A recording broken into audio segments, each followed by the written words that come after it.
tubahaye ikaze kuri YouTube channel yacu. Muzajya muhungukira ubumenyi bubafasha nyine kubaho neza, haba mu muryango se, haba mu buzima, haba mu iterambere, ibijyanye byose no kugira ngo umuntu arusheho kwiteza imbere. Tukaba rero twifuje gutangirana n'ikiganiro cya mbere kijyanye n'imirire. Buriya indwara nyinshi cyangwa se ibibazo dukunze kugira hari igihe hanini biba bituruka ku buryo tuba twafashe amafunguro twayateguye. Tukaba rero tugiye guhera ku kiganiro twise ngo buzira umuze. Tuzaya tuganiramo nyine ibiganiro bijyanye n'ubuzima, bijyanye nyine n'imirire ndetse n'izindi ndwara ziba zitwugarije n'izo dushobora kwirinda cyangwa se kwivuza neza bigatuma tubaho neza. Tukaba rero tugiye kugaruka ku buryo bwo gutegura amafunguro. Amafunguro ategurwa ate? Ese yateguwe nabi bigira ngaruka ki? Ese ni buryo ki dushobora kuyategura kugira ngo tuze kuyafata koko yujuje za ntungamubiri batubwira tuba dukeneye mu mubiri wacu. Tukaba rero twatumiye Bwana Private Kamanzi, akaba ari inzobere mu bijyanye n'imirire, akaba agiye kudusobanurira uburyo bwiza bwo gutegura amafunguro kugira ngo tuze kuyafata yujuje intungamubiri za ngombwa. Tumuhaye ikaze rero Private Kamanzi. Murakoze cyane Louise. Reka mbanze mushimire ku butumire ndetse n'ikiganiro cyiza watekereje kugira ngo dushobore gutanga ubutumwa no kwigisha no gusobanurira abantu byinshi batajya basobanukirwa, baba bifuza kugira ngo basobanukirwe, cyane cyane ko hari n'ibyo abantu akenshi baba bazi ko bazi ariko ugasanga kubera bataganirijwe, kubera hari inyigisho batahawe, ugasanga umuntu azi uko abikora ko ariko bikwiye kuba bikorwa, ariko nyamara hari uburyo busanzwe bwateganijwe kugira ngo umuntu ashobore gukora ibyo bintu. Nkuko wari ubivuze rero, uti amafunguro ategurwa ate? Nibaza ko atari wakumva ko atari ikintu gishyashya, kubera ko ubusanzwe turarya, nta muntu waba hatarya, kandi noneho ugasanga nta urya atateguye, so byumvikane ko bisa nka hari ibintu bisanzwe, ariko turabijyamo tubiganireho, wenda hari uri budukurikire wafashwa akiyungura akamenya ibyo atarazi. Amafunguro rero nkuko warubajije, amafunguro ategurwa ate? Ubundi mu buryo bwumvikana busanzwe buzwi busobanura gutegura amafunguro, ni igihe wagize icyo ukura mu mafunguro cyangwa se wagize icyo ukora mu mafunguro wongera ku mafunguro. Mu cyongereza bavuga nuko it is to add or to remove. Ni igihe wagize ikintu ushyira mu mafunguro cyangwa se bavanye mu mafunguro. Ikindi, hari uburyo butandukanye bukorwamo. Hari uburyo bujyanye na processing cyangwa se gutunganya bishobora gukorwa mu ruganda cyangwa se bishobora no kudakorerwa mu ruganda, umuntu akabikorera mu rugo. Ikindi ni igihe ushaka kubiteka, ibyo bita guteka amafunguro, nabyo bikorwa mu buryo butandukanye. Hari ibyo bita completely kubiteka nyine, cyangwa se partially kubiteka bidahiye cyane. Ibyo byombi byose ni uburyo butandukanye bushobora gusubiza ikibazo cyitwa gutunganya amafunguro. Ni igihe hari ikintu wongeye mu mafunguro cyangwa avanye amafunguro binyuze mu ruganda, cyangwa se bitetswe, cyangwa se bironzwe, cyangwa se byogejwe. Ibyo bita gutunganya amafunguro. Ubwo ni uburyo bw'ibisobanuro biri scientifique, ariko reka tugaruke mu buryo bw'ingiro noneho umuntu yageze mu rugo cyangwa se arimo abiteka. Urugero rero, iyo tuvuze kongera ikintu mu mafunguro, ni cya gihe umuntu ashobora kuvuga ngo igitoki cyonyine ntigihagije kugiteka, kuko ntigihagije, ntikiri buryohere, cyangwa se ntikinujuje intungamubiri umubiri wanjye wose ukeneye, reka nongeremo ibishyimbo. Umuntu akareka akavuga ngo igitoki gitetsemo ibishyimbo ntago kindyohera cyonyine, cyangwa se nticyujuje intungamubiri umubiri wanjye ari bukenere, reka nongeremo amavuta. Urumva ko arimo yongeramo, ubwo arimo aratunganya amafunguro. Ubwo nashyizemo amavuta amavuta ntahagije ni kindyohera kirimo ari igitoki kirimo ibishyimbo n'amavuta gusa reka nshyiremo n'igitunguru nshyiremo n'urunyanya nshyiremo na karoti nshyiremo n'urusenda nshyiremo n'indagara uriya muntu ibintu arimo akora arimo aratunganya amafunguro ni cya gihe harimo yongeramo ibintu cyangwa se igitoki ubwo nihaye reka fata ibintu bisanzwe igitoki ni ibyo kurya biribwa cyane mu Rwanda birahera biri mu muco wacu kama mukivuga kuri ibyo hari uvuga ati igitoki dufashe kuri urwo rugero rw'igitoki mwavugaga hari uvuga ati ngiye nkunda igitoki cy'amaganda ngiye nkunda igitoki cyokeje ngiye nkunda igitoki nkuyeho igishishwa ibyo ntabwo bari mu buryo bwo gutunganya nyine ni bya bintu nakubwiraga hari icyo wongeramo hari n'icyo ukuramo noneho ubwo nari maze kuvuga ibyo kongeramo ngiye kuvuga ibyo gukuramo hari uri buvuga ati igitoki reka nyihate mu kugihata ukuyeho hari ikintu uvanye ku gitoki urimo uratunganya hari n'uvuga ngo kugihata gusa ntibihagije reka nyikate nyisature imbere hari utuntu tw'utubuto tw'umukara turimo ntukuremo ntujugunye uwo nawe arimo aratunganya so ubwo ndimo ndasubiza cya kibazo cyitwa gutunganya washyizemo wanavanyemo ubwo uwo muntu arimo aravanamo akavuga ati reka igitoki namaze kukibona nagihase ubwo nakuyeho igipariti imwe y'igitoki nanagisatuye imbere nkuramo twa tuntu tw'utubuto tw'umukara nagitunganije nabyo no mu bindi ndi bwongeremo nabyo hari ibyo ndi bubanze gukuraho katuvuge wenda ni karoti avuga ati ndabanza nyihate pata icyuma mpate rwose pata icyuma mpate cy'inyuma ngikureho mpate karoti kugira ngo indyohere neza ni ya karoti hasi uwo muntu urumva arimo aratunganya akuramo undi aratunganya ashyiramo so gutunganya ibyo kurya rero ni igihe wagize ibyo ukuramo n'ibyo wongeramo hari n'uvuga ati igitoki rero nagitera nagihase byarangiye reka nongeremo reka njye ahantu ngura akarungo k'umuhondo igitoki kirimo gihinduye ibara ndagikunda cyangwa se ngura buriya ngure agatuma igitoki kiza kuba gifite ibara ritukura byo kurya bitukura ubwo nguwo nawe yongeyemo so ibyo nibyo bita gutunganya amafunguro hanyuma rero uko nabivuze bishobora gukorerwa mu nganda cyangwa mu rugo ndashaka kuvuga ati ni mu ruganda ndafata umuceri mbanze nkucishe mu icyuma kiwutonore nikimara kuwutonora kinawuharure uhinduka umuceri w'umweru nawe yatunganije amafunguro hanyuma narangiza uteke guteka nabyo n'uburyo bwo gutunganya amafunguro kuronga n'uburyo bwo gutunganya amafunguro ibyo bintu byose ni yanzira amafunguro anyuramo kugira ngo agere ku isahani umuntu ayafate ayarye ubwo aba yanyuze mu nzira zo gutunganya umuntu yateranijeho yakuyemo yatetse yaronze yakoze ibyo bikorwa byose kugira ngo amafunguro agere ku isahani Louise yaboneho nanjye nyaboneho aha urakoze cyane rero uti gutunganya ushobora gutunganya ukuraho ushobora gutunganya uvanaho byaba ari mu nganda byaba ari mu rugo ariko se noneho bigira ngaruka ki watunganya ukuraho watunganya wongeraho bigira ngaruka ki gutunganya amafunguro bigira ingaruka nziza ariko bishobora no kugira ingaruka mbi bitewe n'uko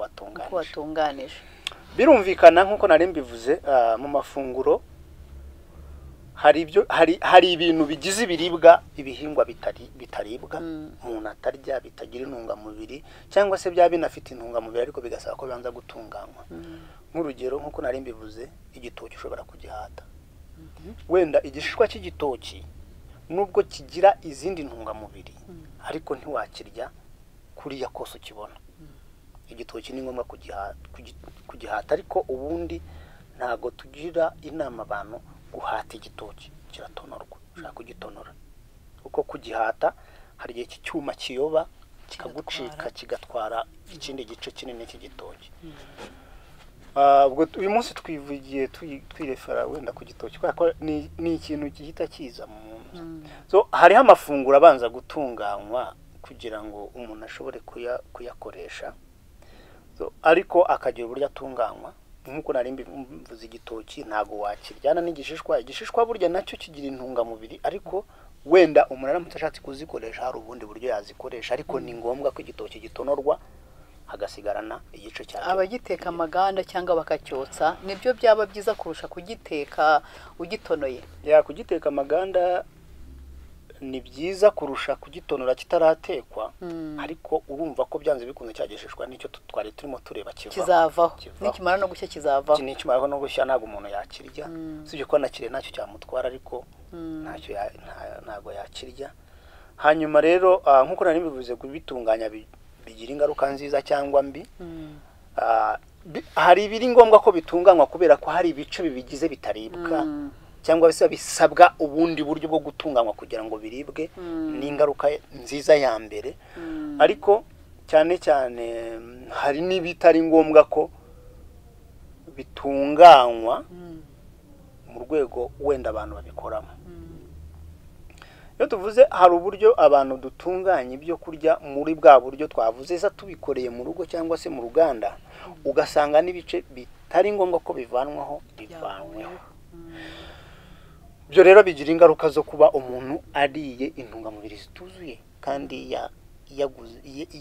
yari yateguye ko arya izo ntungamubiri. N'uvuga ngo hari nk'igihe cyo kutuvuge urugero ushobora guhata, ugahata karoti. Twari tuvuze urugero rwo guhata, turimo turatunganya bya byo kurya byacu, duhase karoti.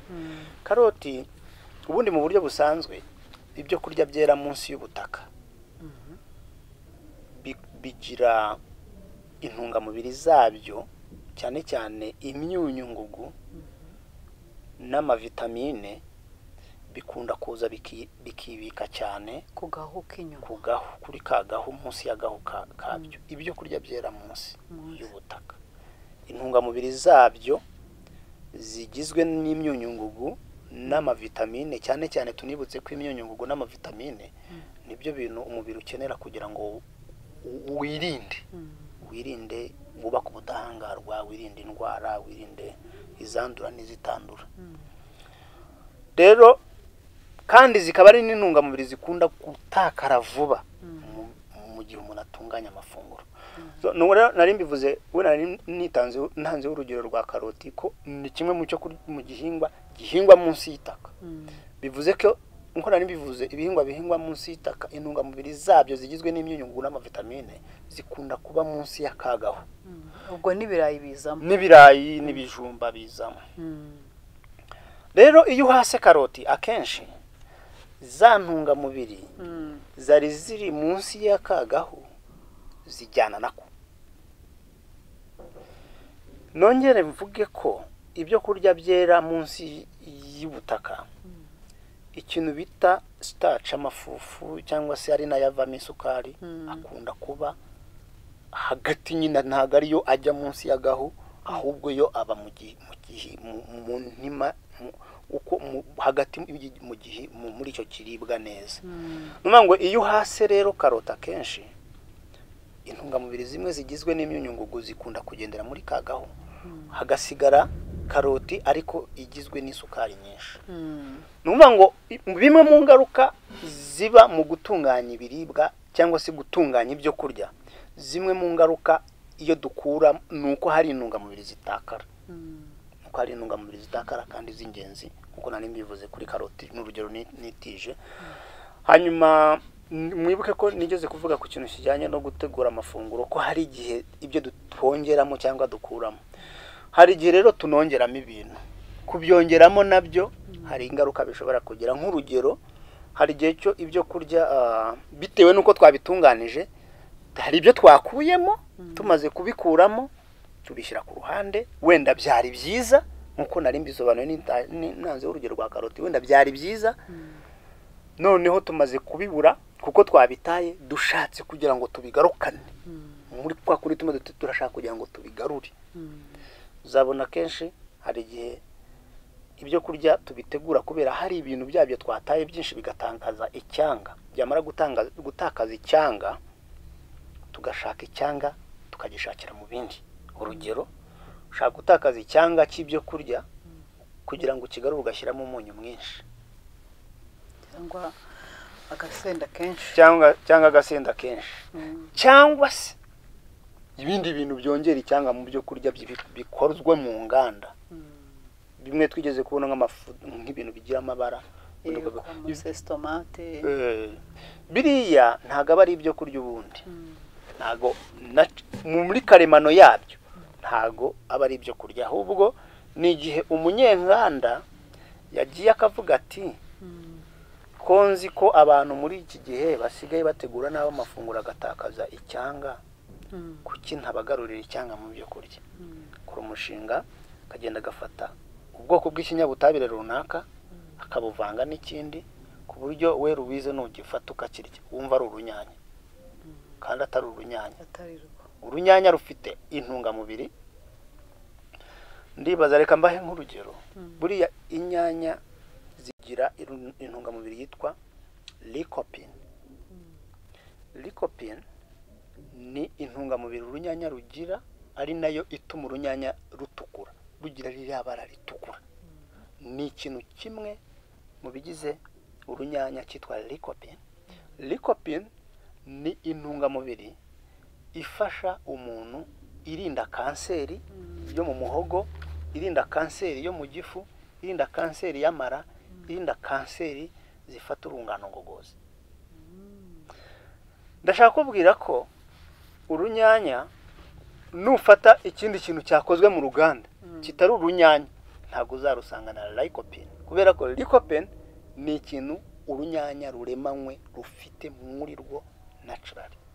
Urunyanya rwabaye tomate se icyo kintu kiba kikirimo? Ntabwo urunyanya rushobora kuba tomate, kubera ko umuntu ukora iyo tomato sauce akenshi ntabwo aba yanashyize mu runyanya. Ni karatu aba yahinduye ibara, ni karaba yahinduye agashyiramo na flavor ya tomato inshuro nyinshi. None se reka nkubaze ruwe, urugero ikiro cy'inyanya gishaka kuba kigura amafaranga 1,500, ariko tomate igura amafaranga 200. None se niba ariko ko ari tomato, dukora analize aho hantu turebe niba ari tomato koko, ikiro kigura 1,500. Yafashe inzira afata urunyanya aragenda rushyira mu ruganda, rurarutunganya, rurukoramo tomato, arapakeginga ashyira iri concentré kuriya, ashyiramo package. Iyo technology yakoreshejwe, urayumva? Iyo technology yakoreshejwe, noneho tomato sauce ariyo igura make kuruta urunyanya.